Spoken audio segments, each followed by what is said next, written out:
Bonjour à tous et bienvenue pour ce résumé du chapitre 4 de l'évangile de Marc. Nous avons vu durant toute notre étude que le chapitre commence premièrement par la parabole du semeur. Yeshua montre que la réception de la parole de Yahvé dépend de l'état de notre cœur.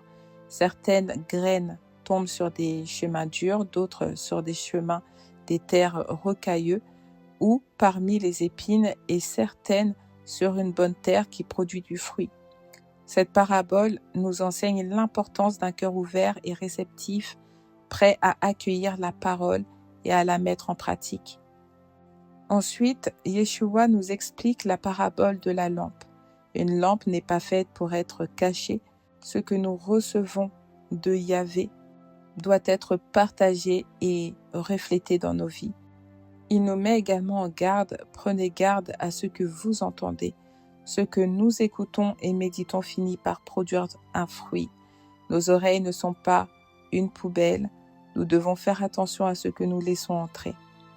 Yeshua utilise ensuite la parabole de la semence qui pousse d'elle-même pour montrer que certaines choses dans le royaume de Yahvé se développent selon le plan et le timing de Yahvé. Même si nous ne voyons pas le fruit immédiatement, ce qui est semé avec foi finira par produire une moisson. La patience et la fidélité sont essentielles. La parabole du grain de moutarde renforce ce message.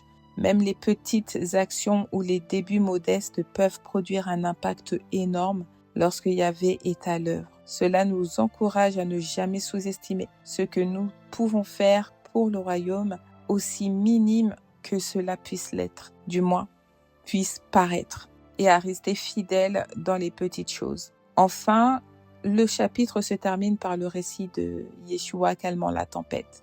Ce passage montre sa puissance et sa divinité, ainsi que sa présence rassurante au milieu des épreuves. Même quand nous sommes effrayés ou submergés par les difficultés, Yeshua nous appelle à la foi et nous rappelle que sa paix est toujours accessible. En résumé, Marc 4 nous enseigne plusieurs vérités. La première, la parole de Yahvé demande un cœur réceptif pour produire du fruit. La deuxième, la lumière reçue doit être partagée et vécue. La troisième, la croissance du royaume suit le plan et le temps de Yahvé, même si nous ne comprenons pas tout. La quatrième, les petites actions fidèles ont un impact immense. La cinquième, Yeshua est souverain et sa présence calme toutes les tempêtes de notre vie. Que ce chapitre nous encourage à écouter sa parole attentivement, à mettre en pratique ce que nous recevons et à faire confiance à Yeshua même au milieu des difficultés. Sa lumière et sa paix peuvent transformer notre vie et celle de ceux qui nous entourent. On se retrouve bientôt pour l'étude de Marc chapitre 5.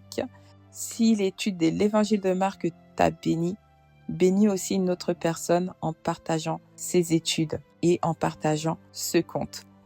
N'oubliez pas de vous abonner si vous n'êtes pas encore abonné. Shalom, c'était la prophétesse Naomi Bénon.